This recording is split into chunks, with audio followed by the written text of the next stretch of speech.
Hello, everyone, and welcome to another episode of the Divinely Crowned Conversations podcast. I am your girl, Divina, and I am so excited for tonight's interview. I know that you guys have not seen me in a few weeks or heard from me. I had to take some much needed time for myself.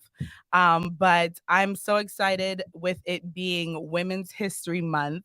To be getting back to these divinely crowned conversations as you know, we continue to celebrate women and history and being the queens that we are.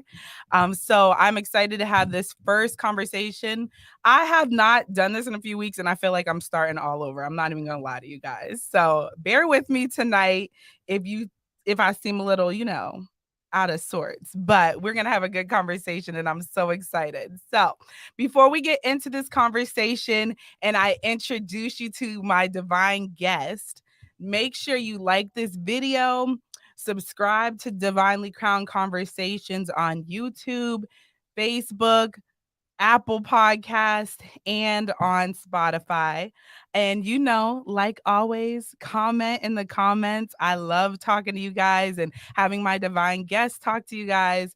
And we like to respond. So without further ado, let me introduce you to my divine guest tonight. I'm so excited for this one, guys, and you will understand why as we're in the conversation. But this is Jazzpoetictruth.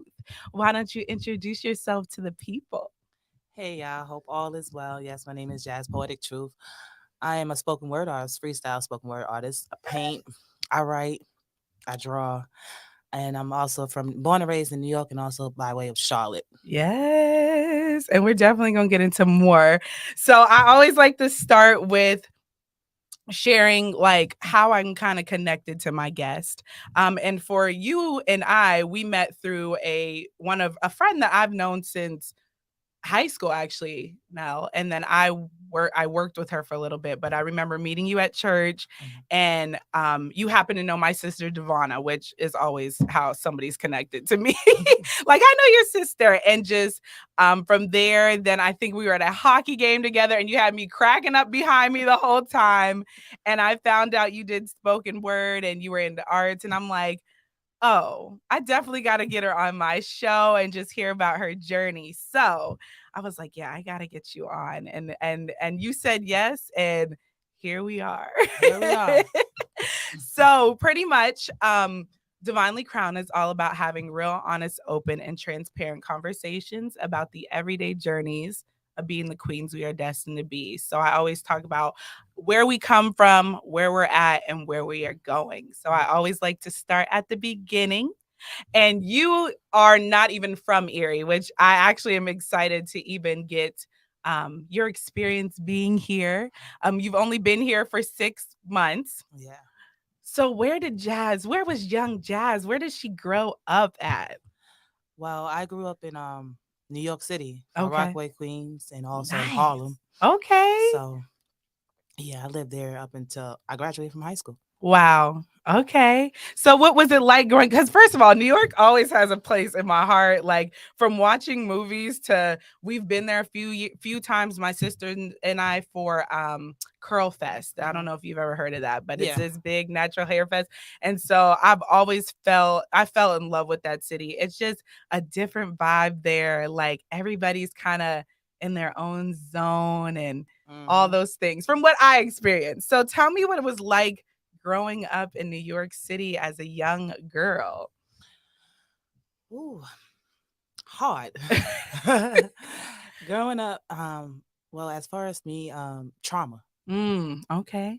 You Okay. know, New York is a great place to live, Mhm. but I believe as a New Yorker, I think a lot of us live that fast life and it's always on a Mm. fast pace and you're trying to Mhm. get here and it's just like a rush. Mm. It's always Mm. a rush. Okay. So living in New York actually it kind of made me this tough kind of Mm. being, I gotta Mhm. be strong, Mhm. gotta make sure I watch my back, Mhm. don't sleep on nobody, you know what I mean? Mhm. In public, don't be sleeping on the train, on the bus. Sometimes I do fall asleep, but Mhm. growing up,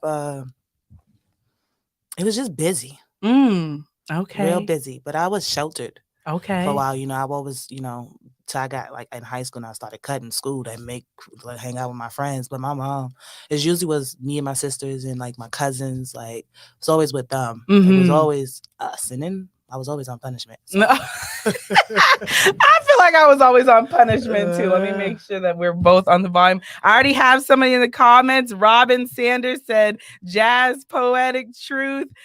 You go, girl.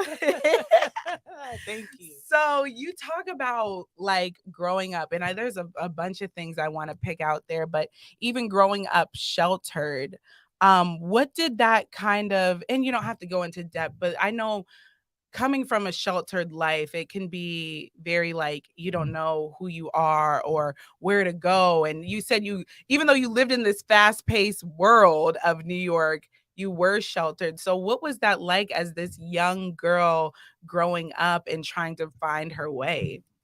I mean, I stole time. I've always stole time Okay. for self. As a kid, I used to have to walk the dog. And I would take longer walks with the dog. Okay. You was smart. Like, hold on. The walk that was supposed to take Yeah. about 30 minutes took about 2 hours, sometimes 7. Oh my God. Listen. So, although I was sheltered, when I say that, my mom always wanted us in the house. Mm-hmm. We went outside every now and then, but like I said, punishment was real in my house. Mm-hmm. So I used to read a lot. Mm-hmm. Okay. So I adapted to reading. Okay. And then I adapted to writing. My mom actually introduced me to Maya Angelou. Yes, my favorite. And the school had a book called Why Does a Caged Bird Sing? Mm-hmm. And as just being outside, I used to take advantage of being outside. Okay. And I was always a people person. So you will always find me with a neighbor. I'm still that way. Like I would meet neighbors and be hanging out with a dog in their house. Oh my God. Look, you found a way. Yeah, I found a way to really enjoy life. Even though I Yes. was sheltered, even though my mom didn't want me to go nowhere.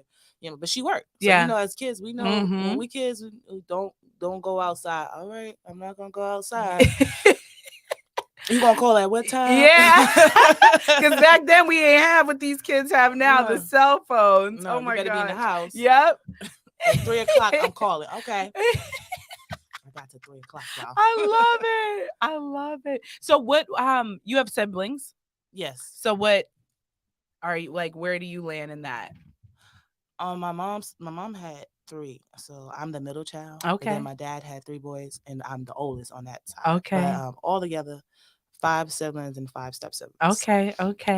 So what was it like growing? Because I know I'm like double whammy middle. Like I'm the middle, but also I'm the middle, but then it's like my sister's the oldest, then my brother, he's in the middle because there's 4 of us, and then my little sister. So I always felt kind of like almost like the like black sheep. So like do you feel like you were kind of like that, or I still feel that way. yeah? You know what I mean?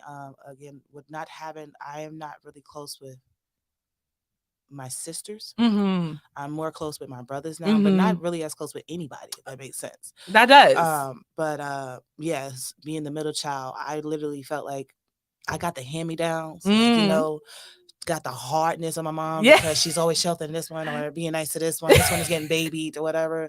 So it just had to be the strong one. Yeah. Literally the balance. It was like the middle person is the balance. Like the one that holds everything together. Yeah. The glue. Yeah.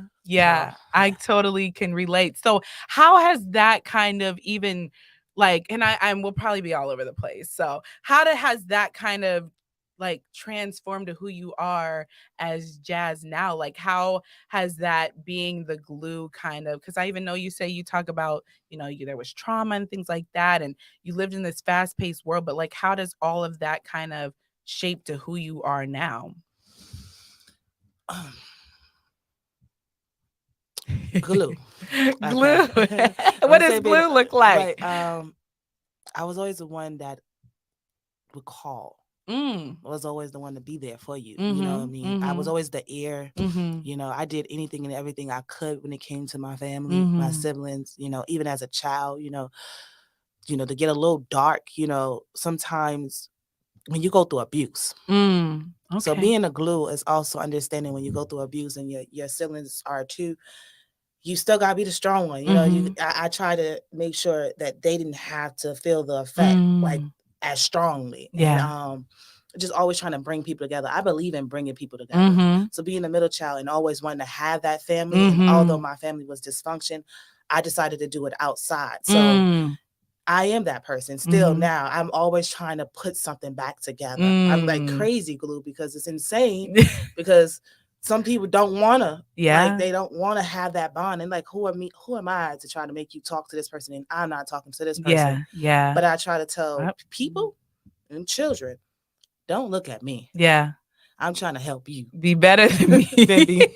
Don't, what is, it's a saying, like, it's like, do as I say and not as I do, almost like that. So how did that, like, how did that shape relationships in your life, or how does that? Because I know we talk about trauma and even mental health and all these things, and sometimes that is hard on your mental health to try to be that glue for everyone, and then also still try to pick up and take care of yourself. So like, how do you, and maybe you haven't figured it out yet, but how do you make sure you're taking care of who Jazz is in the world while trying to be that glue that kind of helps everyone else? For somebody that may be going through the same thing, I do believe that maybe I've even gone through that, and not even just in the sense of family, but in friendships and things like that. So it's like, I know I might not be like fully taking care of myself, but I want the best for you. But like, how do you deal with that? Yeah. Well, all my life has always been about others. It's always been. Okay. But it's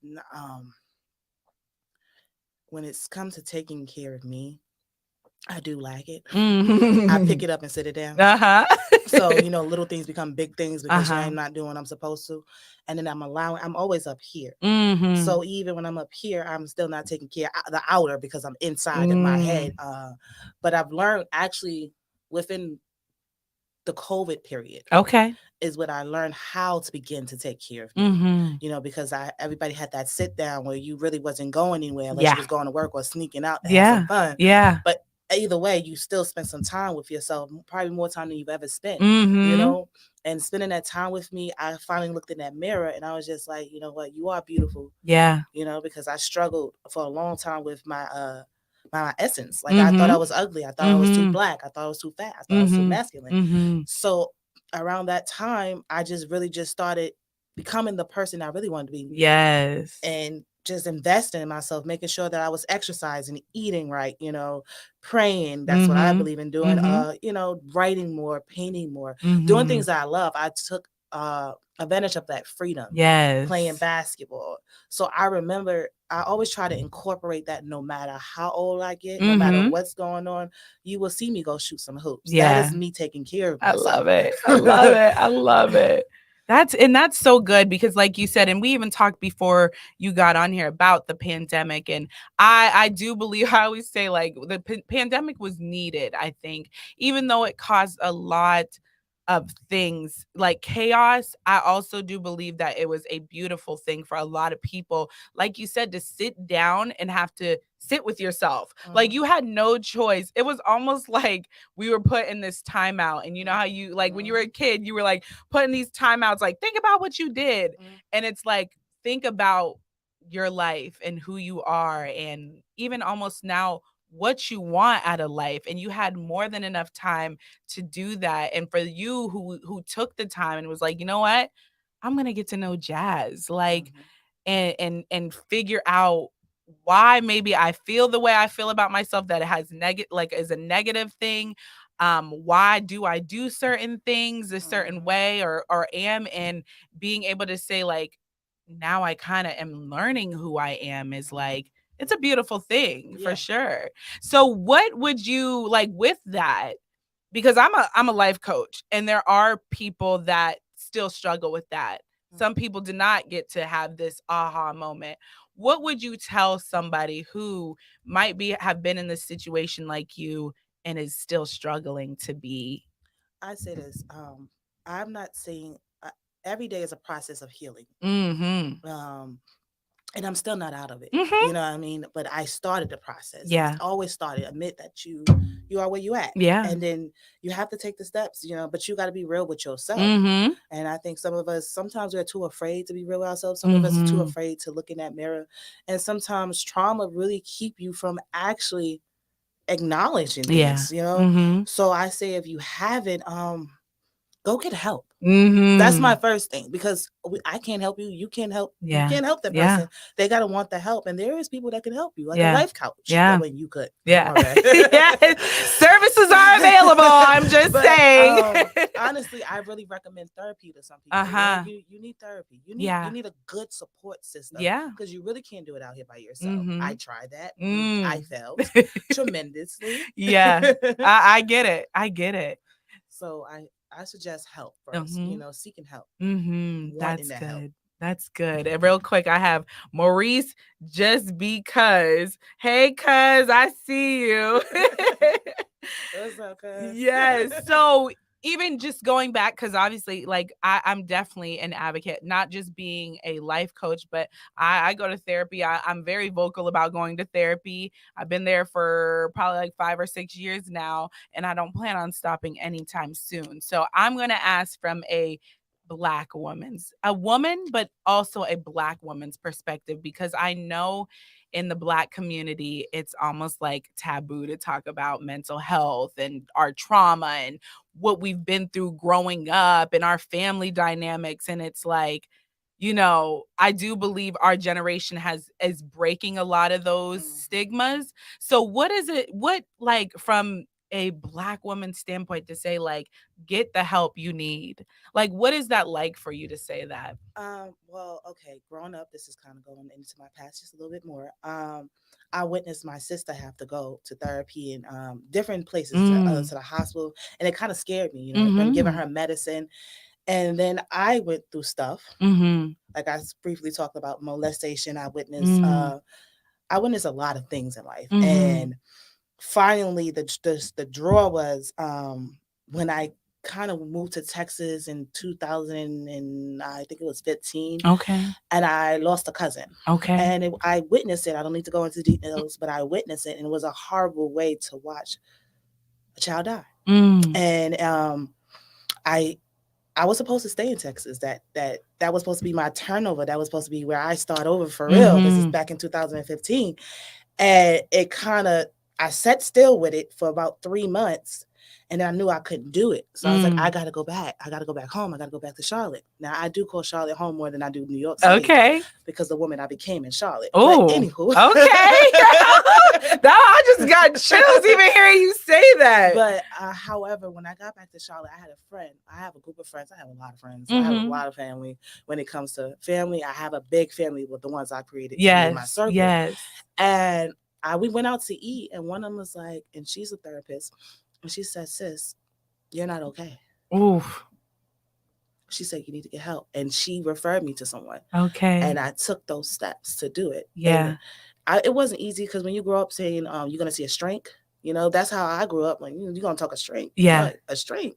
What is so wrong about talking? Then it was keep what happens in the house stays in the house. So then you have that mentality going up, like, who do I share this with? Yeah. And then sometimes you overload on your people, your friends, your loved ones, because you're trying to get it out. Yeah. But at the same time, they can't help you.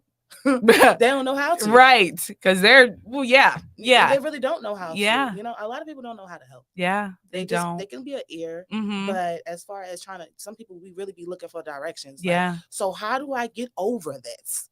But been there, can't tell you how to get there. Yeah. If you ain't been there yet. Yeah. Learned that from my pastor. So I love it. Yeah. Wow. Woo, this is really good stuff. I have Flow Freely in the comments and love to see this connection. I love to have this connection. Thank you. That's my sister. Y'all know I love my sister. So, wow, that is just, oh my goodness. Like, so I'm like, wait, I want to grab this and grab that. And we're talking about this. Somebody told you, like, you're not okay and you need help. And what was that like to hear somebody tell you that? Like, because that's not something that people want to always hear, like you said, like, you know, we're always looking for somebody to help or something, but then people don't always know how to help. So what was it like to have somebody who obviously you cherish your relationship with them, like tell you that, and like how did you kind of react like when that happened? Well, because I was first taken back because I know I was cracking jokes the whole night, and I Mm. realized I guess she's seen through the jokes. Like, Yeah. hey, you might be laughing now, but I can see the pain, Yeah. Yeah. and I've learned that I can't. I guess people can see me. I be thinking I'm hiding stuff, but I can't hide. Listen, I know. I So know. at first I was taken back by it, and I was like, "What do you mean?" At first defensive, but then I was just like, you know what? I'm not going to act like I don't need her Mm-hmm. because it comes a time when you just really need it. And I'm like, I know I need it. Yeah. I've been through way too much. Yeah. And after that she knew exactly what happened. So after that, I'm like, you know what? Let me try. Let me go Mm-hmm. for it. Mm-hmm.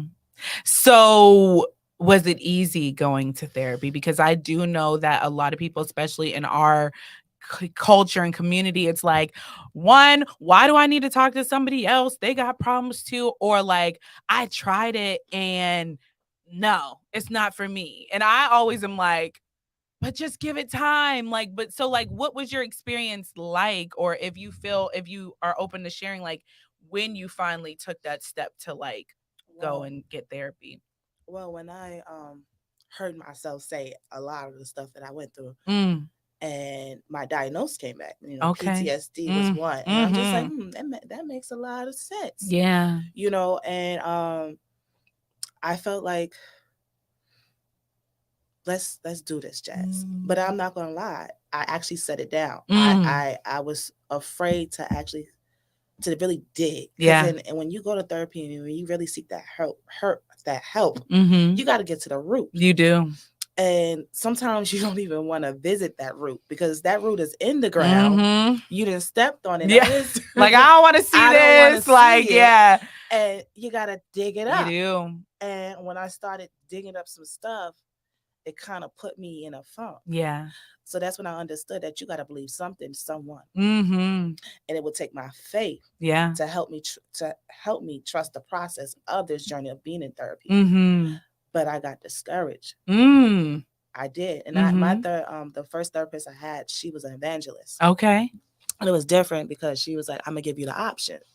And she was also a Black woman. She was like, I don't believe in medicine, but I do believe in prayer. Mm. And I was like, I do believe in prayer too. Mm-hmm. I really don't want the medicine, but she was like, you have a lot going on and you need to, we got to stick to this. And Yeah. she would give me pamphlets on how to, and I'll be honest, I was stubborn. And Mm-hmm. some of us are real stubborn. Oh, yeah. And I'm just like, I'm reading it, and I'm like, nah, this ain't gonna work. This ain't gonna work. This ain't gonna work. Like, what am I doing? Like, I'm talking to you. It felt good for the moment, but I need something Wow. more. Ooh. I'm missing something. Mm-hmm. And then when I realized that I was missing something, I started running from what I needed, which was therapy. I felt like I wasn't getting what I needed, so I went back outside. Okay. And you go back outside, you find some things outside. More to add probably too. Mhm. So what was your like aha moment to kind of be like, yeah, no, I'm gonna go back inside and get the help I need? This year. I meant last year. Okay. Last year, actually coming to Erie. Coming to Erie. Good old Erie. Arriving in Erie, yes. Wow. Okay.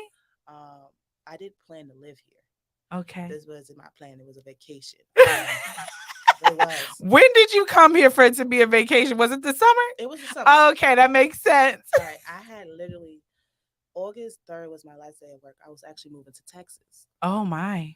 I drove, me and my best friend at the time, we drove my car and everything in it to Texas. That was an 18-hour drive. Yeah. We was listening to gospel and everything. I sounded so crazy because before I left, I was like, I see the signs. I'm supposed to move to Texas. I was seeing license plates. I just knew it was Texas. I was like, oh, Texas. Look at you. I'm going to Texas. God said Texas.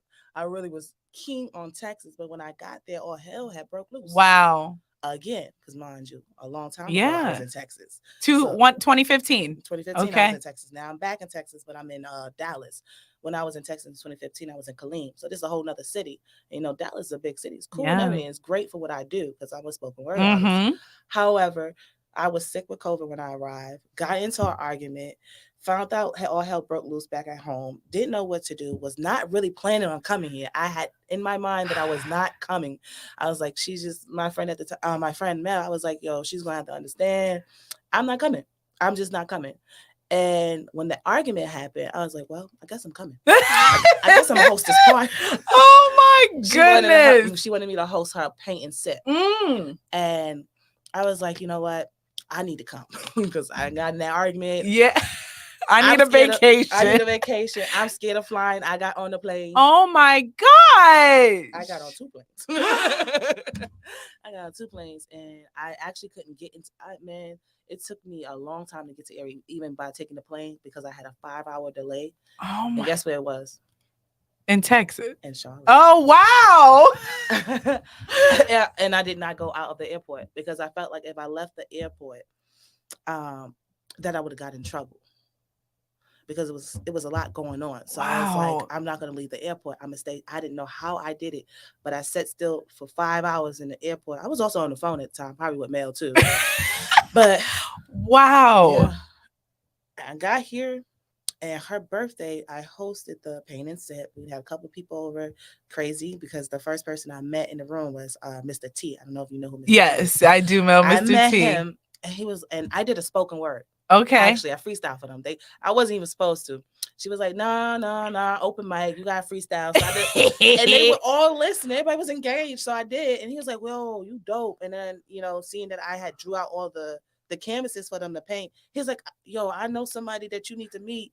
His name was Jason. He was doing a mural down the street. Okay. So I went down. He took me around. I'm looking at the murals. I don't have no idea about no Erie arts or culture. Don't know what's going on. I love it. Don't know what's going on, but I'm just riding with him. We get to Jason. I'm like, yo, this is dope. I get to watch the first process of putting a mural on the wall. Yes. And I mean, he hadn't even started yet. Like, he got the projectile and all that. I'm like, yo, this is dope. I've always wanted to do this. Oh my God. So you've never done this before? I've never done the murals. I've always painted, but I never done murals. So I'm like, this. I'm coming back. So we would come back and help him paint. Finish painting. Oh my God! God gets me emotional. Oh shoot! In the process of that, I met Patrick. Okay. Yes, Patrick. Shout out to Patrick of Erie Arts and Culture. Yeah, he came to take pictures of Jason's work, and then Jason told him about me, and then T was talking about me, and then Patrick was like, well, you got some work. And I'm like, man, the way I'm an artist, because I don't never have nothing organized. I said, it's not organized. I'm gonna send it to you later. Oh my gosh. Him, and then he gave me an opportunity to work with Kathy and Tom Ferrero. Okay. Which is, I now adopt them as my aunt and uncle. Oh, I love it. I love adopted news people. Yeah. And I love it. Okay. Brian Henderson. Yeah. Okay. Look at you know name. You only been here 6 months. You know more names because I don't know some of them names. Let me get in the comments because I have so much. I'm like, wow. I'm blown away right now. We got Marie. She said, hey, ladies. Devonna gave purple hearts. And then she said, I really love to see this. Jazz is very talented, intentional spoken word artist and self-taught painter. Look, she said she knew it. Jillian, she gave the hearts. And then Devonna said, shout out to Patrick. Yeah. Wow. This is just, I'm like, oh my God. First of all, you left, and then you were back in your hometown where you could have just went home. I could have went home. Yeah, because everybody was expecting me. When I say it was a real life stuff going on that should have got me back, and I was just like, no, I'm not going. And I felt bad because, of course, I felt like I was neglecting my family. So guess what? This was the first time I was choosing me. I was choosing to do what I wanted to do, although it was killing me because I was sitting in the airport. Should I go?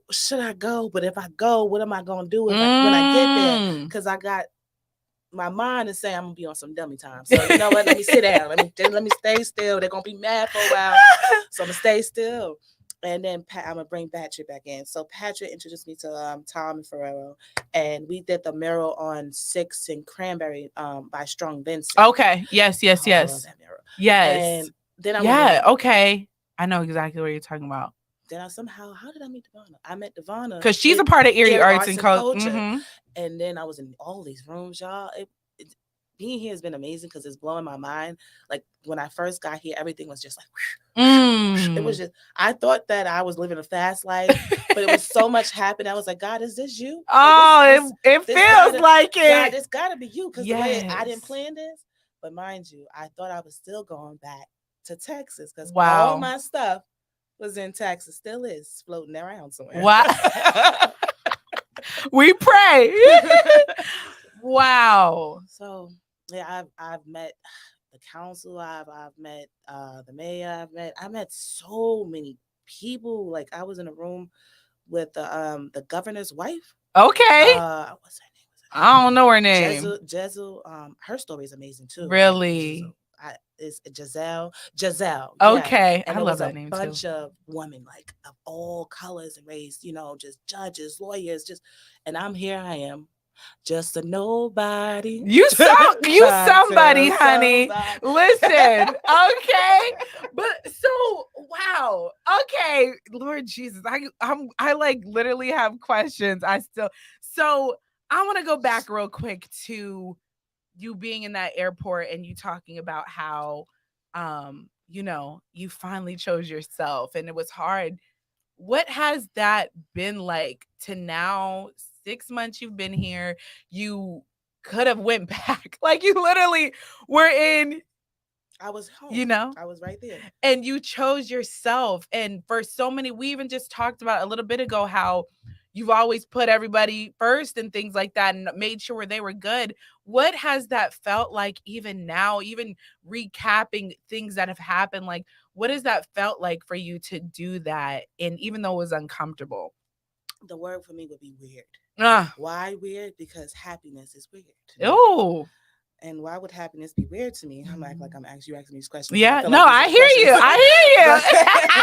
Go ahead. But happiness is weird to me because I've been so used to pain. So oh my God. I've only lived. No, let me take that back. I've had happy moments. Yeah. In my life, but I never knew joy like I do now. Man, you gonna make me. If I cry tonight, it's Jazz's fault because this is just. Oh God, yeah. Go ahead. So just sitting at the airport and literally my aunt's house was about like 10 minutes away. Wow. I could have walked if I wanted to. Now walking probably been about an hour, but I could have got home. You could have got home. I could have got home. So the fact that I actually just being here now for 6 months, I feel like I'm living a dream. Sometimes I'm like, is somebody gonna wake me up because of things that I've experienced here? And it's just amazing, even being able to watch a baby be brought into the world. Yeah. Oh my God. So it's just like, it's like, God, what's next? Yeah. It's like I'm fiending for more. Instead of I usually run. My shoes is always ready to go. And for the first time to actually sit still in my life, I'm 33 and I really never sat still. You in your Jesus year. This is why it's anointed and appointed. That Jesus year. Yeah. Oh, wow. I can't even y'all don't even understand how for this to be my first conversation back. I'm emotional crazy.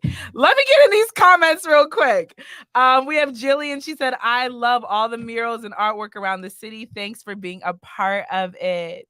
She said, I love that happiness is weird. And I definitely want to get back to talking about that real quick.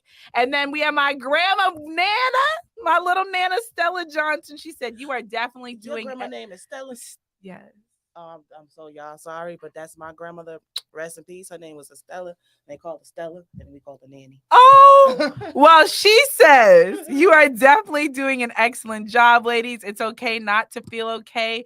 It gives us an opportunity to separate things that are relevant from things that are irrelevant to make things better. So continue to build your faith in yourselves. I love this. Yes. Thank you. Look, that might have been a little hello from your grandma. My grandma said hi from your grandma. Oh, this is go ahead. That's another thing about Erie. Erie has took me to a place where I have no choice but to face me. So how I end up being able to sit still is like God reminded me of where I came from by placing people that remind me of someone else. Dang. And there was people that died, people that's still alive. My mom, my dad, my cousins, my sisters, my brothers. People names are the same. It blows my mind. I can't deal with God, this. what is this? Like, Man. but I understand now. It's for me to find a face like. What's that like? Sometimes it's freeing, and sometimes it's scary. Sometimes, like I said, for the first time, it's not running, but I could find myself sometimes hiding. Yeah. I actually drew back because it was so much happening. I got scared. I'm like, you know what? I don't trust nobody, so I'm gonna go back. And I'm gonna catch y'all on the flip side. I might get this ticket. Oh my goodness! Because I was just like, now you get weary. Yeah, eerie of eerie. That's a whole word right there. And for you, like, and I love seeing you who is not from here, who you don't know nothing. You're experienced. You don't know anything. You're not obviously connected to anybody to get any type of negative or even positive thoughts or whatever. I forget the word I was about to say. It was on the tip of my tongue, but like you have your own, you can paint your own picture of this city. Yeah. And you are like, watching you and hearing you talk about just the joy you are having here is a beautiful thing, because I do believe, like, even though we have our stuff, Erie can be a beautiful place, and not just the way the things that we have here, but the people here.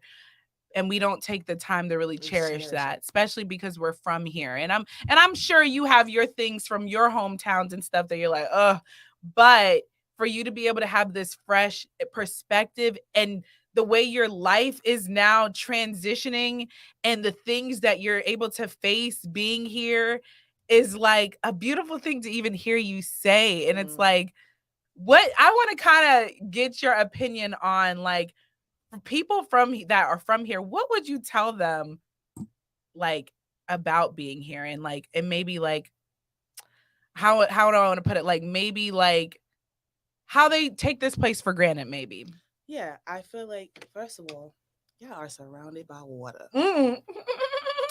And to me, water is the most common, most relaxing, most peaceful place to be. It's by water. And when you're surrounded by water, you're able just to let your thoughts flow and let them go. I feel people need to appreciate the fact that they have everlasting water. This water is not going to lose. It's not going to stop flowing. It's just going to continue. Like, it's not going nowhere. You know what I mean? It actually is a beautiful city. You know, everybody like, ew, you chose Erie. The property, even the kids. The kids be talking. They be talking. Y'all be talking smack about the city. I be like, dang, y'all lived here all your lives. You know.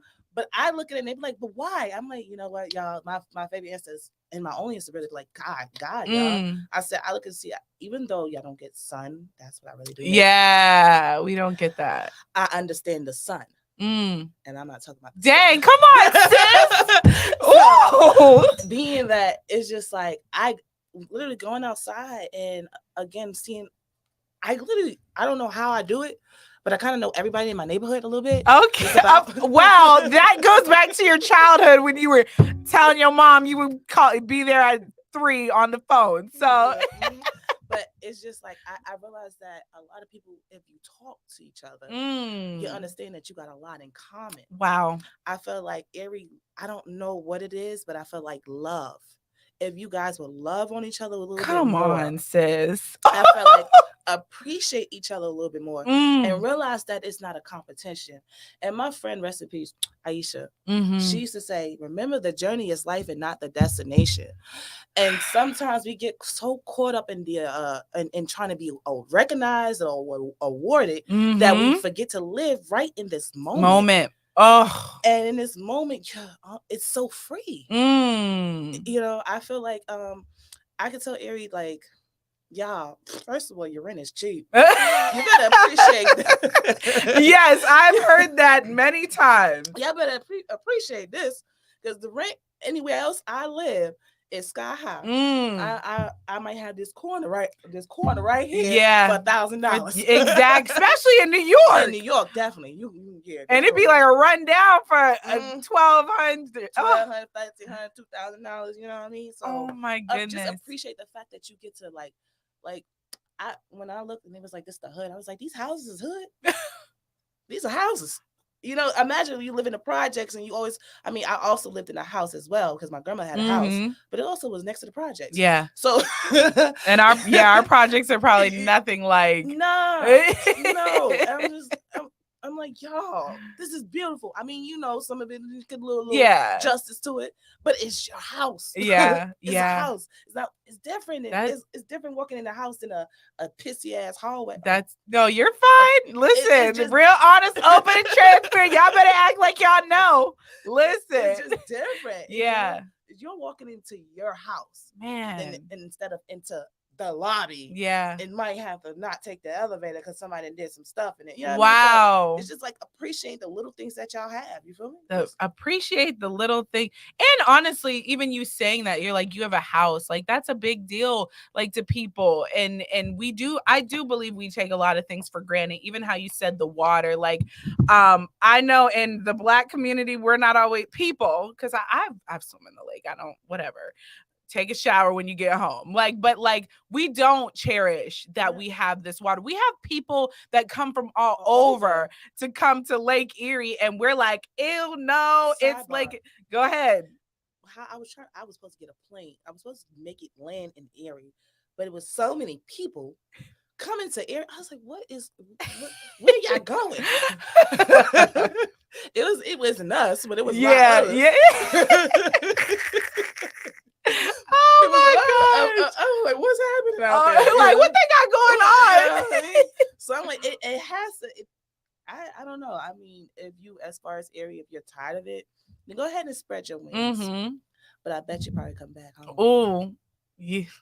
Man, and it's beautiful, like I said, to hear somebody with you have big city experiences. Mm-hmm. You were born and raised in New York City. Mm-hmm. You lived in North Carolina. You lived in Texas. Like, these are places that are like people in Erie visit frequently, and you've lived there, and you're like, y'all, humble yourself and realize, enjoy what you got. Think here about this. When you go to like a stadium, right, it's mad people, right? Mm-hmm. Sometimes you can't even get through the crowd. But here you can take your time walking. Yeah. So appreciate the fact that you can get. I mean, I'm not saying it's traffic. It's not. They don't be traffic, but the traffic ain't even. We ain't gotta really know. I can get anywhere in like 5-10 minutes. You know what I mean? Yeah. You can walk on the sidewalk. Yeah. Ain't nobody bumping. Yeah. You know, like appreciate. I'm really saying, just really appreciate the fact that you have space. Yeah, man. Space and opportunity. Mm-hmm. We had Jillian said our city has so much potential. I love that she sees that from an outside perspective. I agree. She also said we're so lucky to have the peninsula, or Presque Isle, I'm sorry. The same thing. Mm-hmm. Marie said, yes, it is. I love the water. Devonna said, yes, love. When you were talking about we need more love in the city. And then she said, live in the moment. So I want to talk a little bit about, you talk about you lost somebody, you lost people. So how has like grief played a role? Because I worked at, and the reason why I ask is I worked at actually a grieving facility for children and their families. And they struggled to get Black families and Black and brown families to come, and it was very hard to trust. And this kind of goes back to even the mental health aspect and all those things. But what has that experience of grieving the loss of loved ones been in your journey? It hasn't been easy. Mm-hmm. I have this thing where sometimes I act like it didn't happen. That's not the best route. Mm-hmm. But in order for me to move forward, I know it happened. Mm-hmm. I know this person is gone. But in my mind, they're just away. I'll see them another time. Mm-hmm. I know that you should deal with it, but you realize that you'll probably never see them again. Mm-hmm. You know what I mean? So it's just like, I'd rather just remember the moment I had with them and just act like they're away. Mm. They're away. They're on vacation. Mm-hmm. And that, I mean, hey, and everybody has their different ways of that experience. And for you to say that, I think that's a beautiful thing, especially going along the lines of your faith. And I don't know, like, obviously what you believe in after like people pass, but like even just knowing like I'm gonna see you again, I'm gonna see you like again. I'm gonna see you and you I know you're good and Mm-hmm. I'm good and I'm dealing with I'm your dealing. absence. So I that's a I mean that's a good way to put it for sure. So you talk about you told me you work with kids. Mm-hmm. So what is that like? Like how I don't know if you I mean what is that like? What kind of kid like age kids? Middle school. So Okay. sixth through eighth. Okay. I'm also a blue coat. Ah, shout So out. yes, yes. Okay. That journey of let me backtrack so Go then I can ahead. tell you how I got to the blue coat. Yes. So the ECAT building was always like I was always captivated by it, and it's Mm. also because of the painting For on the the back. painting, Miss It's Carla. yeah, Miss Carla, right? Yes. So, and I don't live far from there, so I'm walking, and I just like I'm gonna go in that building one day. I'm gonna go in the building, and Mr. T actually had got an office in the building, so when he gives a Okay. little tour around the building, I meet Tamika, and I'm like, oh, I like her. There's something about her. I gotta come back. I gotta come back. So in October, I came back. We had this trunk or treat, and Yep. I was just like, you know what? I'm gonna come back talk to her again. And she was sharing some of her testimony. I One morning I woke up, y'all, no lie. And I got in the shower. I ain't had no job. I was like, I gotta go get me a job. So I Mm. walked to ECAT and I went to Tamika. I said, I like what you was talking and all, and I know you got more to share. I said, but I wanna be a part of this. I wanna be a part of this community. Mm. I wanna do something. I wanna work in this building. Oh my How do God. I get a part of it? How do I become a part of whatever this is? And she was just like, well, baby, she said, well, this building has a lot of different I didn't know because I was just Yeah. like, Yeah. then she was like, but my husband, he actually has this program that's and then she told me creative community for and they call it blue coats, and I'm just like, I'm interested. She was like, well, if you're interested in the people, they're coming, and as she was saying it, people were coming in, the administrator, all of them. Oh So my. they were having a meeting, so I had a meeting before they meeting and had the job before I left the building. And then I'm just like, wow. yeah, and so Miss Linda and Roscoe, he paid for my fingerprint because I ain't had nothing. Yeah. I'm literally just coming up. I ain't had nothing, and he paid for the fingerprints, and it just flew. It just flowed. OMG. I'm just like, yeah, I'm really blown away right So now. working with kids, y'all that got kids in middle school. Yeah, because I know that's a challenging age. Yes. But it's just like it's almost like seeing Mm, me. mm.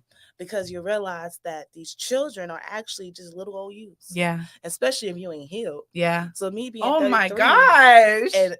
and them being like 13 and the things that they're going through in life and the things I've already been through. And see, some of these kids need someone that they can relate. And I know you ain't Mm-hmm. gotta be their friend, but Mm-hmm. they need to be able to relate. Yeah, They need to know that they're not out here alone. yeah. So working with them is challenging because Mm-hmm. their attitudes and their mouths, yeah, your kids be cussing.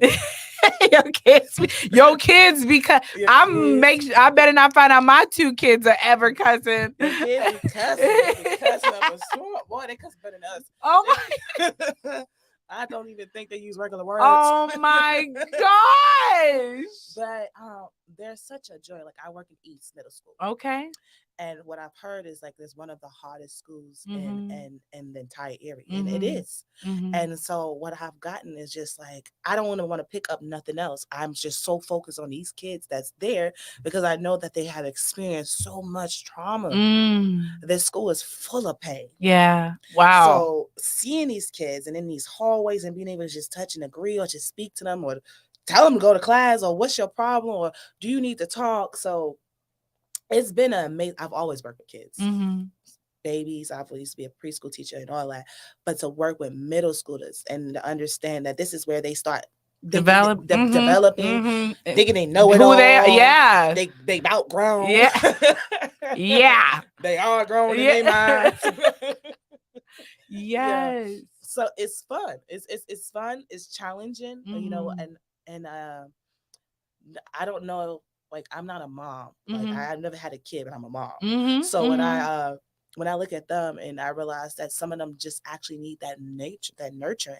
Like they need somebody, like they just need someone to not give up. Yeah. No matter how hard they come, don't give up on them. Yeah. Literally, I had a conversation with some kids in the class today, and I was like, "What can we do? What can we do to Ooh. help you get through?" Dang. We're not having these conversations enough. And I was like, because we talk to you nice. I was like, I could talk to you in monotone, you know what I mean? I'd be like, yo, go to class, they come in, they might sweep you, you might get a detention. Y'all don't hear me. Then I have to raise my voice a little louder. Then I might have to add a little season to the vocabulary because y'all ain't understand me when I was at this level. Listen, tough love. You know what I mean? Listen. But then it was like, you just gonna have to keep doing what you're doing. I said, you know what? But I understood. They telling me, don't give up. Don't give up on me. Don't give up on me.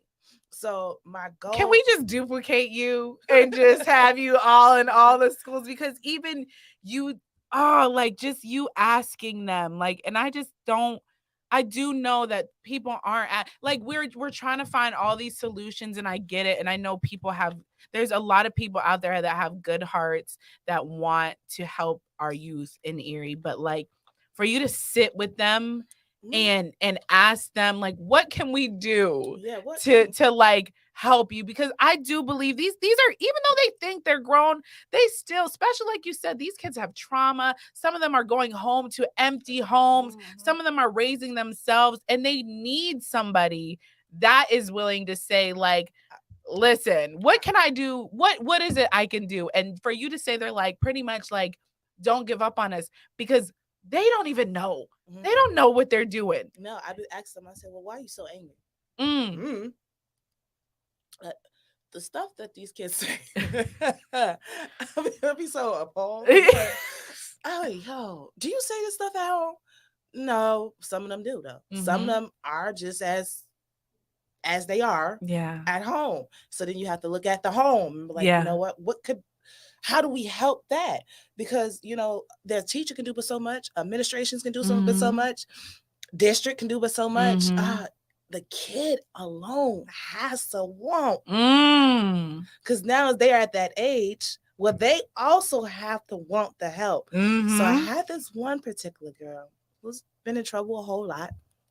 And she came yesterday and she was talking about self. I guess this is a program that's like a alternative school. Okay. After they did too much. So she had to go to self and she was scared. After all the stuff that she didn't do, she's scared to go to self. But I'm like, I sat down and I talked with her. I said, listen, do you want help?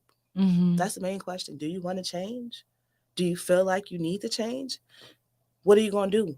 When you get there, what are you going to do? Are you going to be the same person you was here? Or are you going to take the steps you need to become a better person, so when you come back, you can actually share with those that you actually need? Oh, wow. Because they actually are influencers. Oh, that phone, man, the phone. I wish we didn't have these dang phones. They Snapchat all day. Don't even know how they got time, but they Snapchat, TikTok, and Snapchat. So working with kids is it's a lot, but it's fulfilling. Like, sometimes I want to cry. Sometimes I'm on the phone with Mel or somebody in my family. Like, yo, these kids. I don't know. I leave work thinking about these kids. I'm like, these kids, man. I need a day, and then I go back in there like, you know what? We got this, y'all. We got this. Oh, we got this. Y'all good? We good. Yeah.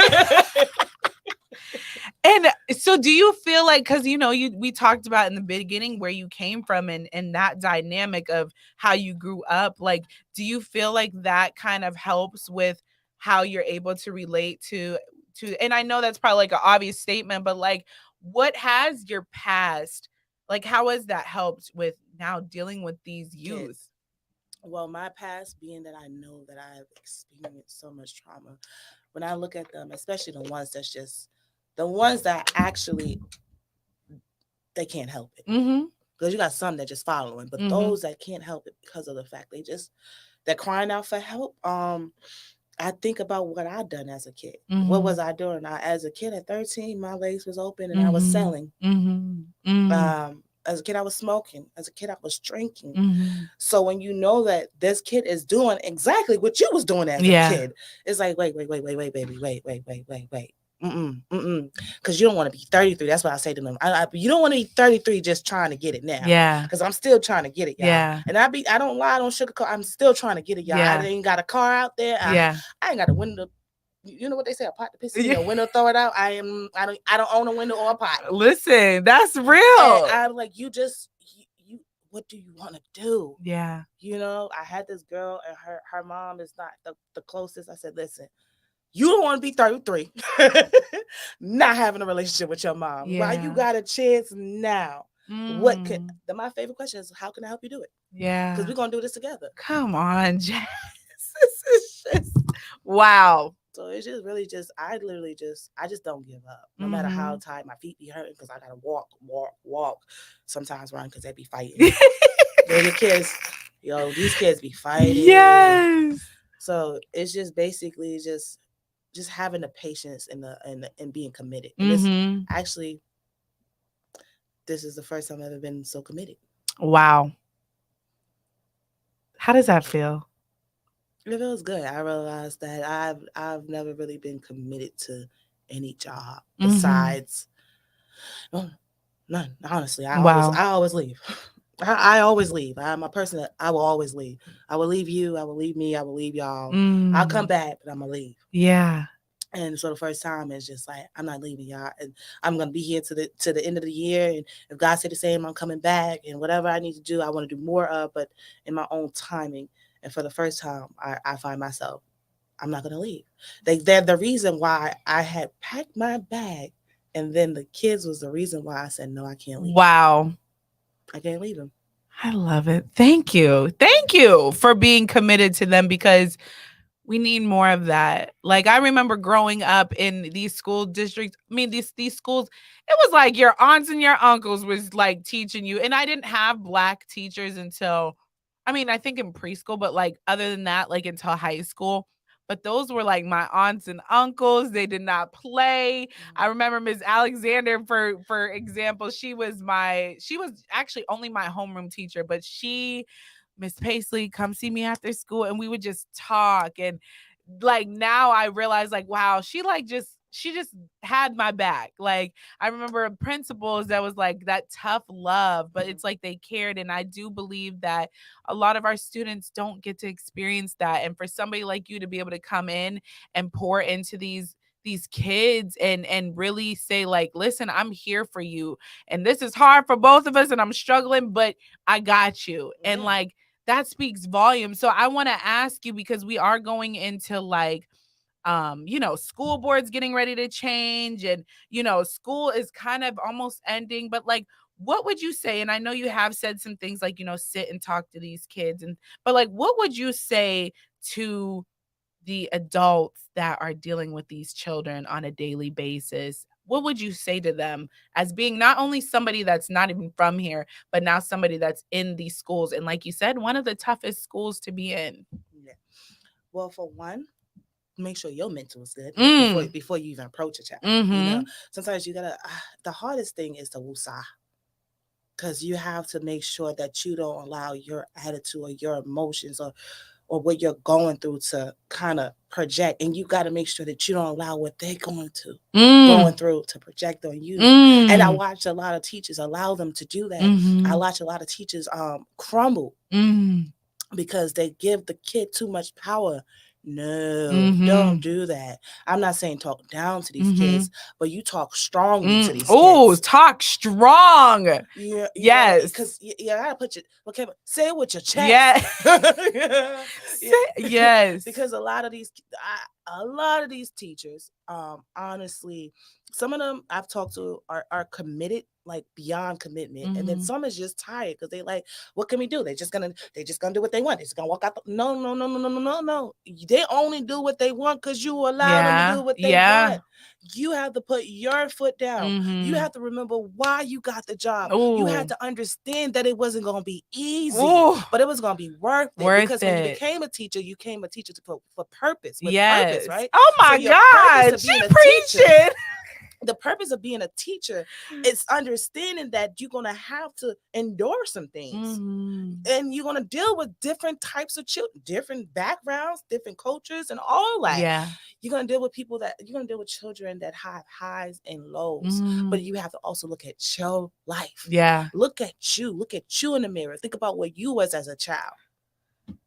Think about what you wanted as a child. I can't deal with this. I mean, I can't. I'm just like overwhelmed with such emotion of just like, y'all, she's speaking. If y'all on the side, now let me look in the comments real quick.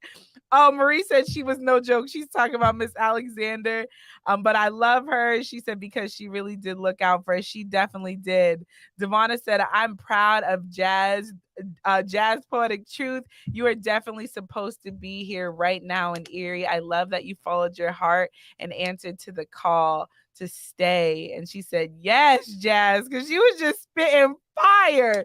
And Jillian said, I need to meet her. So real. We're going to have a meet and greet after this, if y'all can now play. I think I cut you off. Did you have anything else to say? Because I even love how you said, don't talk down to them, but like talk with power, like say it with your chest. Like, yes, like that's real stuff right there. You really do. Like I said, my goal every time I go East reminds me of Lean on Me. And so that's one of my favorite movies too. Yes, I went to Princeton. I was like, did you see that movie? Yeah. I said, you're gonna have to be like Joe Clark. No, you're gonna have to do this. Lock the chain, put the chains on the door. I was like, man, now I'm gonna have to go watch that this weekend. I love that movie. I was like, if you kind of just take something, I watch movies. I kind of sometimes these kids got me doing searches. I'd be like, Google Siri. Oh my God. What can I do? What can I do? And so these teachers down, they got this thing where they try to give them snacks and stuff. And I'm all good for that because I had asked a couple kids. I was like, so if I bought you something like chips or something, you gonna go to class? And they're like, yeah. Oh, that's not what's gonna happen. What's gonna happen is you're gonna go to class, do your work, and I might have some chips after. Because the thing is, we all look for that reward. It's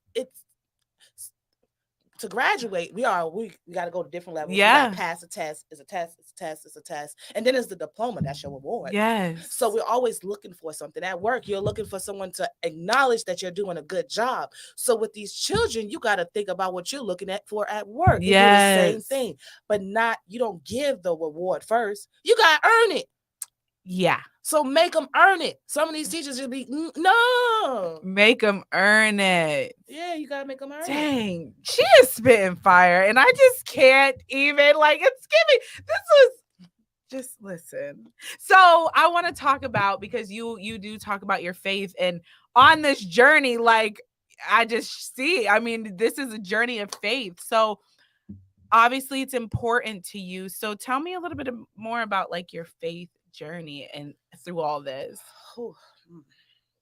It comes a point where you just gotta just trust God. If you believe in God, just trust him. And I've always said I trust him, or I trust you, God, or yes, God. But I didn't realize, I don't know, because God has really brought me through a lot, and he has always had favor and grace and mercy on me.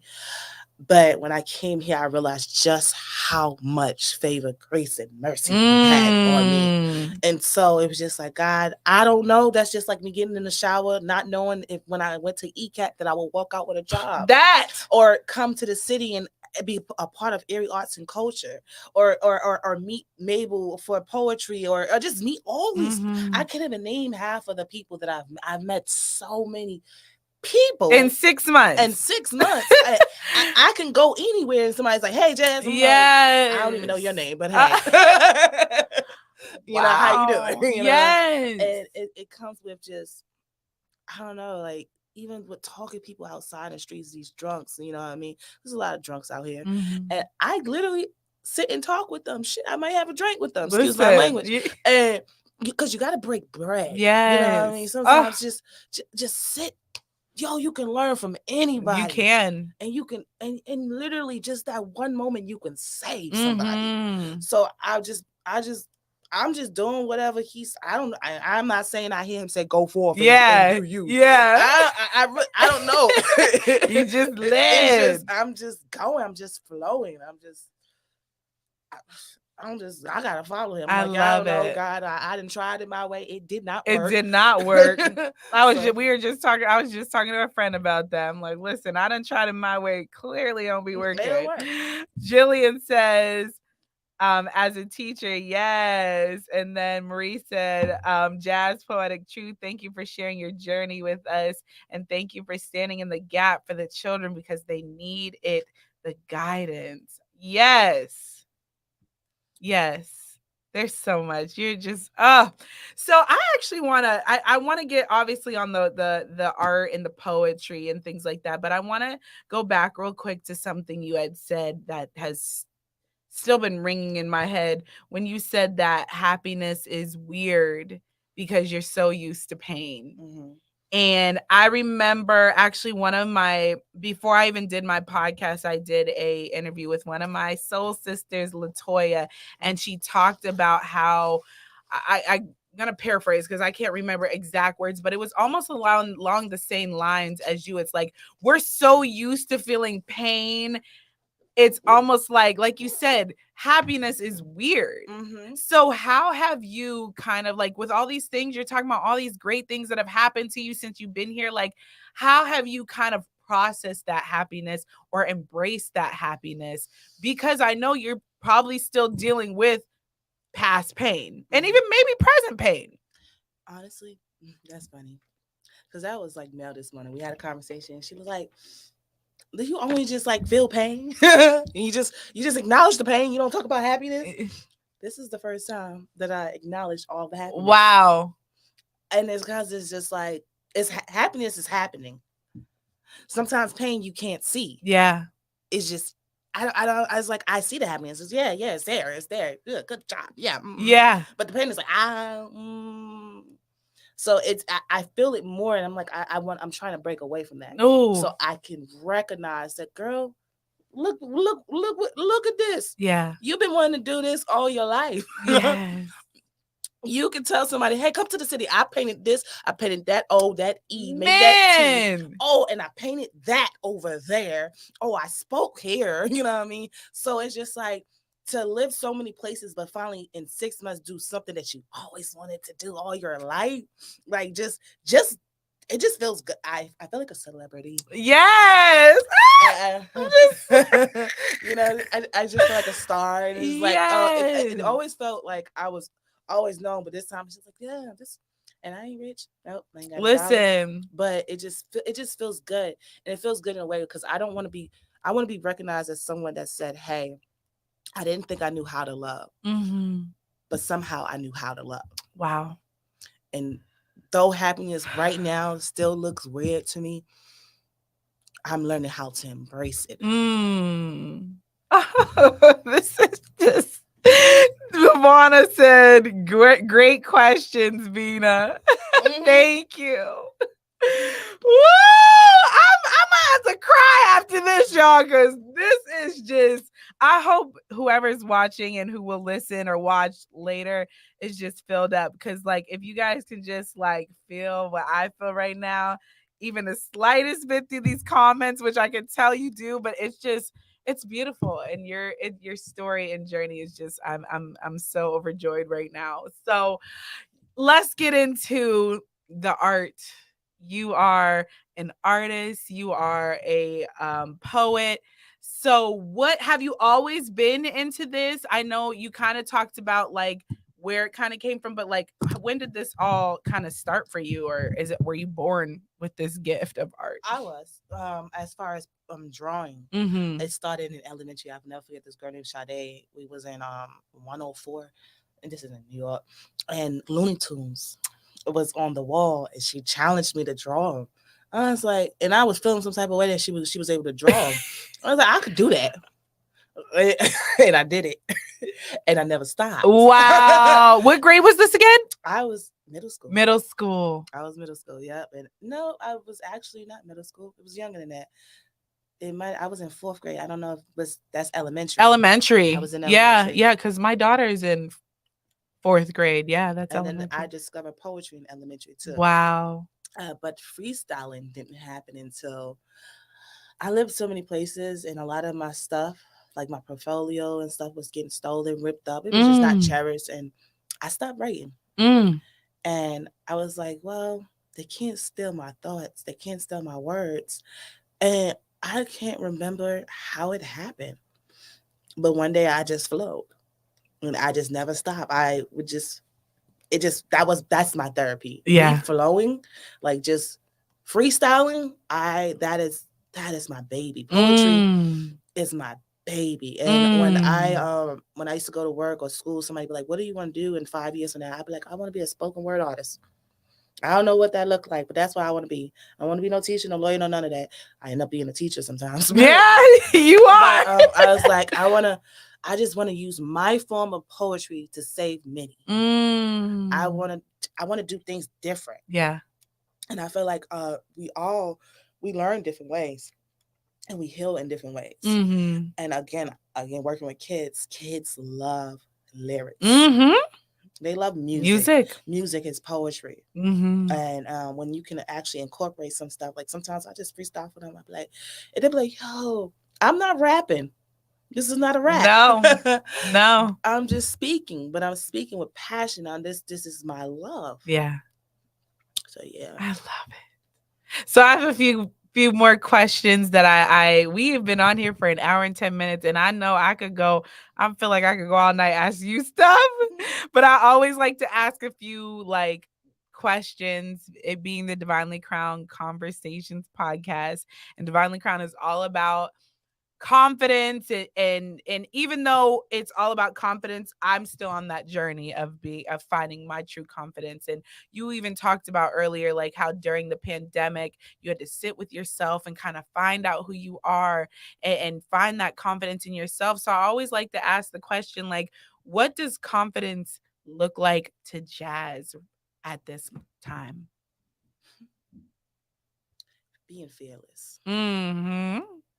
It's like looking in the mirror, and I do some words of affirmation. Have you ever seen Insecure? Yes, that's my show. They need to get it back on. She be in the mirror, talking to herself. Like, yes, I do that. Yeah. I actually just like, yo, I like, you look good today. You funny. You smart. You got this. You know what I mean? It's just like, I don't know.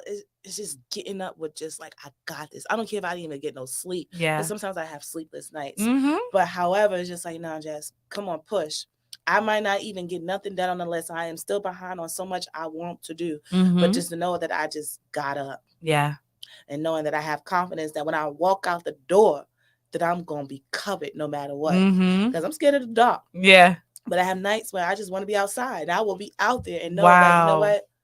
You got me. And that came from my faith. But always, again, I have to always go back to my friend Mel. Because it's like meeting her, like, she goes by Corinthians 13, like, love is patient, love is kind, and all that, right? But one day she was like, you got to find Christ in the crisis. And so sometimes I keep that in my mind.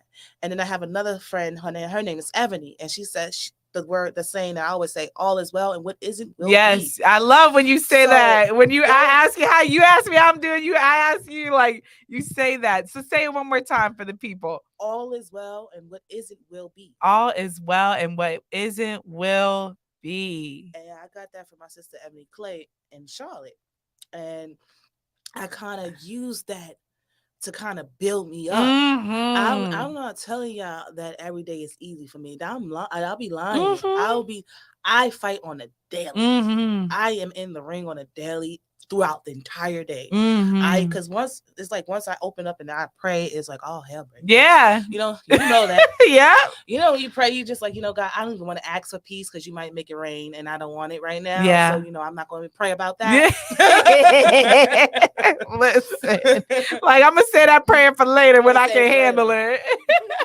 I can handle your response, God. I know you're going to say something. Right? I'm good. Yes. I have Kaya Bird. She said you were sent for provision. Hallelujah. Amen. Yes. Thank you. And even how you said, and I'll never forget, because I'm a mirror talker too. I tell my clients, like, you need to talk to yourself in the mirror. Like, that's how I dance in the mirror. I cry looking at myself, ugly crying. And I had a friend that told me, like, do you understand? Like, not everybody can do that. Look at themselves. Like, yeah, you look at yourself and you check your outfit, but to like look at yourself and face yourself in the mirror, like, that's a big deal. And I'm like, dang, I guess I never thought of it like that. But like, is that something that you've always done, or is it since like the pandemic and I'm trying to think, when did it start? I always took pictures and everything. But as far as looking in the mirror with purpose, it was the pandemic. It was just everything about being by myself. I don't like being alone. But because my family were so afraid of COVID, my aunt was not having people coming over in the beginning, so we was just stuck. I was just stuck. Like, nah, y'all. I know. I really was. I lived with somebody, but he always worked. So I was like, I'm legend. I had me and a dog.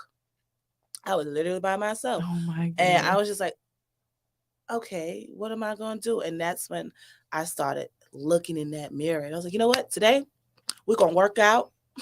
We're going to work out. Yep. And then I'll get on a Zoom call with my sisters and we work out. Oh. Then I'll have a Zoom party later on that night. I had it all mapped out. Listen. So my confidence started building. I was becoming content being in the house. Wow, I know. Me too. Listen. It took me a lot to kind of listen, like, I got to go back out there. It's ghetto. It is. It's still ghetto. Yeah. I love it. Devonna said, yes. Shout out to the mirror work. I cried, dance naked. Yes, sing all in the mirror. LOL. Swear. Jillian said, I do too. I do that too. Wow. I never thought of it that way. I always tried to look at myself in the middle of a panic attack. I really thought I was the only one. No, you're not alone, queen. And she said, I mean, the mirror work. I mean, that mirror work. I do it a lot. I feel like I'm doing something right now. You are, sister.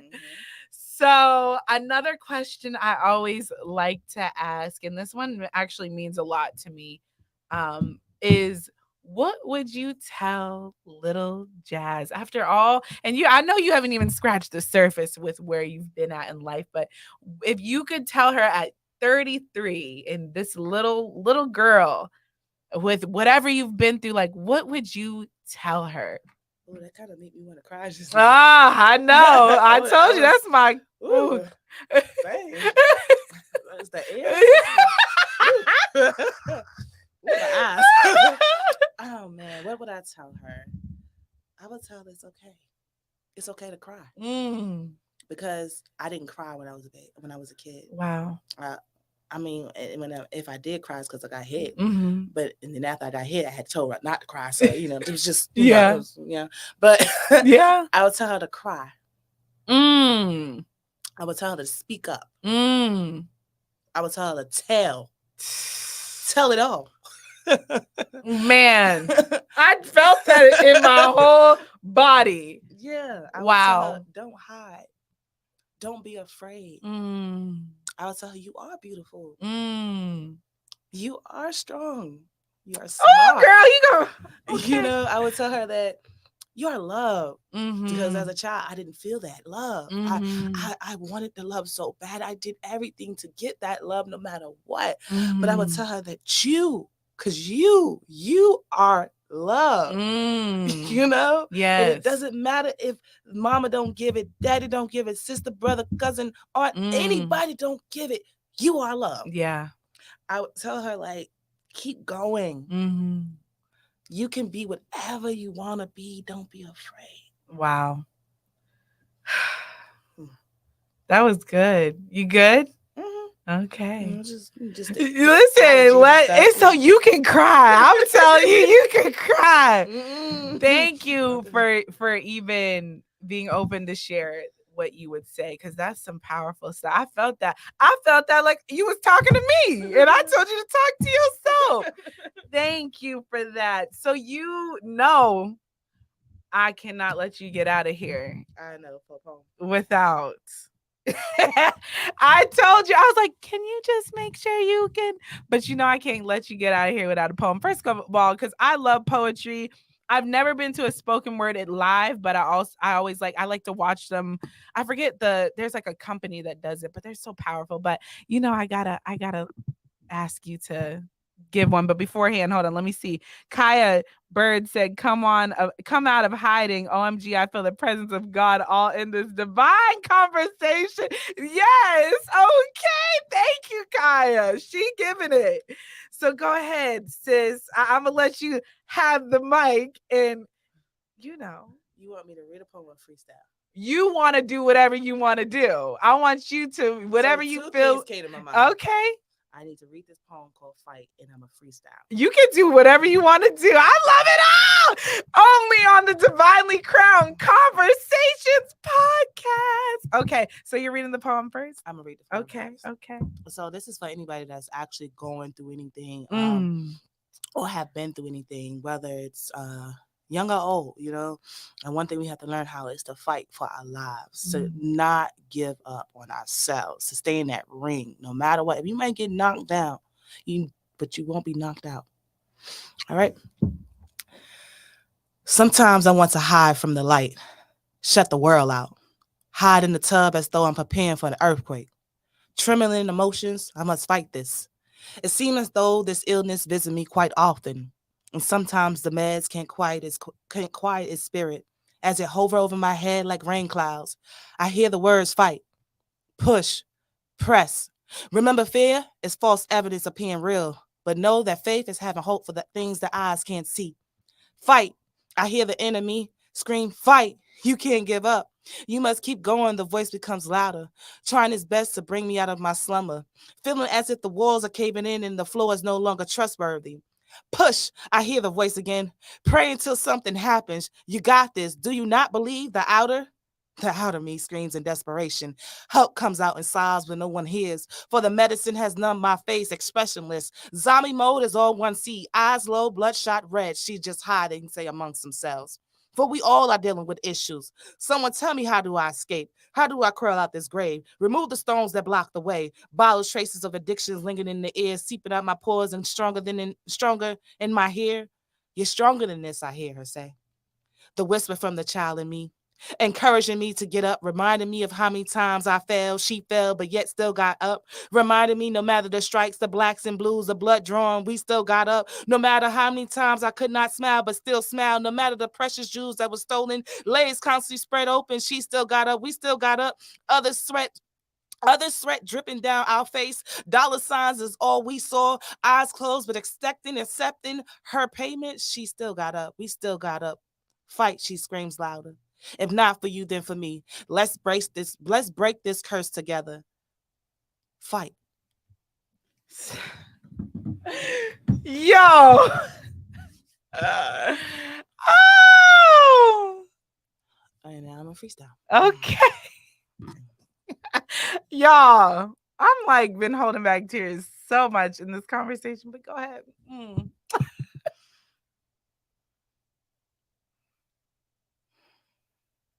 Mirror, mirror on the wall. Tell me if I'm doing this right. Tell me if I'm living this life. See, sometimes I feel like I ain't living right. And sometimes I want to give up, but something tells me I got to hold on and fight. God, I'm trusting you in the midst of this, hoping that you're actually listening, knowing that sometimes I fold, but this time I'm trying to hold on and stay strong and stay 10 toes down. Trust me. Sometimes I really want to throw the towel in. Feeling like God is really not my friend, even though he has blessed me tremendously, I'm still feeling empty. God, can you feel me? Fill me up. See, sometimes I don't know what to do. Sometimes I'm walking in the room and I don't understand that I actually captivated it. But really, I'm actually afraid of it all. Some ask me, how do I speak? How am I able to do this? And I tell you that I'm actually scared, but I just do it somehow, some way. I guess I remain under the influence of Holy Spirit. I never understood what he was doing. As a child, I didn't understand why I had to go through it. But as a woman, I now understand that it was purpose, no matter what. And sometimes the past is still lurking, and sometimes I'm still hurting. But I know that I got to press because somebody else is looking. I mean, the children. See, I asked myself, would I ever push one out? And I was told that I could not push one out until someone said I could. But at the same time, I'm like, God, if I don't, I'm still going to do what you ask of me. See, because somebody didn't do what that you asked of them. I still don't want to give up. I don't want to give up on them. See, someone gave up on me. Someone didn't do what they were supposed to do when it came to me. Someone didn't listen. And even when they spoke up for me, I got beat. So this time I want to do it different. I want to help those that feel like they're helpless. I want to push no matter what. I feel like I'm about to cry, y'all. This is a freestyle. I ain't gonna lie though. Ooh. Take your time. Oh man. Oh wow. I look in the mirror and I realize I don't just see myself. Sometimes I question why I gotta be there for everybody else. I feel like every time I turn around, someone's pulling on me, but they don't understand it's really my mental and I'm feeling them. I mean, I guess the word would be empath.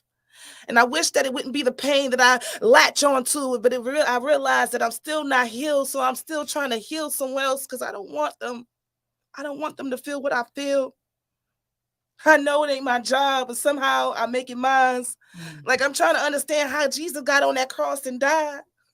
Like, could I actually wear that cross, but at the same time, I'm still trying to carry it? And sometimes I look in the mirror and I don't want to face it, but I know I have to. Like now I understand that the past happened, but I got to get past the past too. God, I'm trusting you in this mission. And I don't even understand the mission.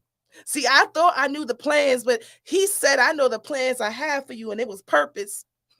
And I thought that it was my way. Driving down that highway, thinking I was gonna go that way, but end up here. It feels like I'm in the middle. It's North Carolina and New York, but I'm focused and I gotta remain focused. So I'm moving forward. But God, this mirror. Sometimes when I look in the mirror, I feel her, I hear her, I see her. And I tell her that we got this. Because I know that somebody feel like they ain't got this. So it take me to be in Erie and a place in this little old city where I finally face me and understand that I have more to give. It would be the child. It would be the child that I live with. It would be the children that I work with. It would be the people in the streets that I see on a daily. It would be me trying to pull back family together, even though mine is dysfunctional. It would be just trusting him no matter what, even when I feel like I can't. Someone asked me how I do it, and I guess it's just my faith in his plan.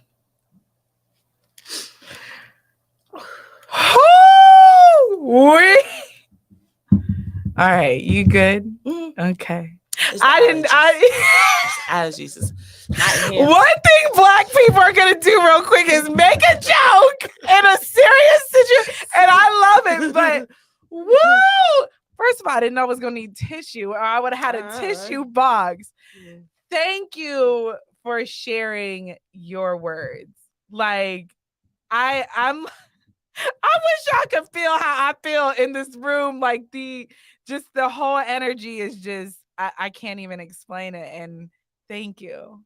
You're welcome. I stumbled, y'all. It's okay. It's okay. I made it through the whole way. You did. Like, listen here. I gotta tell you the comments because the comments were coming in. I have, hold on, let me see, because my mouse. Devonna said, yes. Kaya said, I will not die here. Jillian said, oh man, fate is amazing. When I tell you that I needed this to hear this. I really, really needed to hear this. Thank you, Jazz. I'm feeling all of this. Talk about emotional. Oof. And then she said, I've been holding back tears, girl. And she said, and now I'm crying. Yeah, Elaine, she said, what did I walk into? And she has a crying eye. Jillian said, such beautiful, real, raw words. Wow, that second one got me right in my feelings. Kaya said, I'm crying. Elaine, she said, ooh. I know, Elaine. Kaya said, and it's okay to cry. I feel your humility. I do too. Rita gave hearts. Jillian said, effing hands down amazing. Devonna said, well, go off then, Jazz Poetic Truth. Thank you. Kaya said, God speaks. I feel it. And Khadijah said, real words. Man. And Autumn said, I love all of this. I love all this. This has just been, woo! I'm gonna lay on the floor after I get off of this for a minute, because y'all don't even like. I'm honored. I'm honored to be in the presence of another fellow queen, because you just, yeah. Thank you. Thank you. How you feeling over there? Great. I just, my eyes is It's just the allergies of the I think it's dust and stuff coming in my eyes. Listen, wow. I have to soak all this in after we're done. We're gonna have to have a debrief after this. Yeah. Kaya said, me too. Thank y'all so much. You are welcome. So I always like to leave the throne. Hold on, let me see. Jillian said, I'm not even there and I have felt all the emotions throughout it all. Thank you. Devonna said, take it all in, feel all the feels. Oh, I am, sister. And Marie said, thank y'all. So I always like to leave the throne for you to share whatever, anything I might have missed, anything you wish, like, dang, I would have wished she would have touched on this so I can share. So I always like to give you that space to do so. So is there anything else you want to say, share, anything? Okay. I want to share this. Relationships. Whether it's with a spouse or a family member. We're just not even going to put what family member it is. If it can be fixed, fix it. But if it can't, leave it alone. I'm learning how to leave it alone. I don't know how many of us on here watching have relationships with our parents. Like I said earlier, mine's with my mom is slim to none. And all my life I fought for, we would pick it up, and then because of the things I've been through, I sit it back down, And for the first time in my life, the last time, I was just like, I can't do this no more. And sometimes you just got to get tired. And when you get tired of being tired, you know what's happening? You got to give it to him. And you got to trust him. I just say, don't give up on yourself. Take that time for you. Just take, and I don't mean within that day. If tonight, if you got kids, I don't care. You have to take that time. Map out that time for you. 5 minutes. 5 minutes every hour. Take your time. Take your moment. Take some time and sit with yourself. It is okay to sit with yourself. Like just really become one with you. I say I really recommend, if you've been through anything as what I've been through, because we all have gone through some things, go get help. Don't hold that all in, because it's not healthy. You're not doing the right thing by not talking about it. I thought by because it's eating away at you. Yeah. So no, let it out. But be careful who you let it out on. Be mindful. Be mindful that everybody else have issues. So be open to hey, you want to talk about what you're going through too? Mm-hmm. Be that person and don't just pour on them. Don't just project. I'm learning that because I've done that. Yeah. Because you get so overwhelmed, and then try to pick out. Pay attention to your happy moments. We tend to it's easy to sit here and look at the sadness and the madness and the anger. And I'm just talking from experience. It's so easy to look at pain because pain is right here, but happiness is right here too. But we tend to just look at the negative first, But if you just take that little thing, yeah, and remember to smile. Remember to smile, y'all. Remember to laugh. It's okay. Cry, but definitely laugh. I can't cry without laughing because the way clearly we see that. I'm gonna have to cry and then laugh later. You know what I mean? That's like watching a scary movie and then watching a cartoon. But no, I just want you guys to know, just don't give up. Don't give up. Yeah. No matter how hard it is, just don't give up. That's it. That's all. That's it. And it's been a whole lot of I'm filled up. I'm so filled up with this conversation. Devonna, she said, thank you for those words of wisdom, Jazz. She also said, Davina, my sister, great interview and questions. I love you, sister. I love you too with all my heart. My Nana Stella, she said, spoken words that needed to be heard. Thank you, Jazz, for your vibes. She put and love of expressions. Blessings to you. Jillian said, yeah, I definitely think a meet and greet is in order. Listen, Jazz, I think I put in the show notes, but I will definitely make sure I have the links for y'all to connect with Jazz. Jazz gonna be blowing up in her inbox like, can we get a coffee or something? I just want to take the time. I always like to give my queens their flowers and just say thank you. Like, I couldn't have asked, and this is nothing. All my queens that have been on here have been amazing, but I want to say I couldn't ask for a better first podcast to come back to, because I'll be honest, I've been struggling to come back to social media. Like, I literally had to push myself to even come back right now, just feeling kind of empty. But you definitely filled a cup that needed to be filled just with hearing your journey, and thank you for your vulnerability and being open to share your story. I see you, sis. I am so grateful that God purposely put you in Erie, Pennsylvania. And for as long as you're here, I just hope that he and pray just continues to help you be the light that our community needs, because you are somebody that our community needs. And I'm just so grateful, and I can't wait to connect with you more, and I can't wait for everybody to connect with Jazz more. She's a true gem, okay, as we know now. Like, this has just been amazing. Kaya said overflow, and Jillian said yes, queens. So I just want to take the time to say thank you to everybody who tuned in. Like I said, I haven't been doing these for a few weeks, but I'm slowly but surely going to get back to doing them. I am an award-winning podcast, so I got to stay consistent, but just bear with me.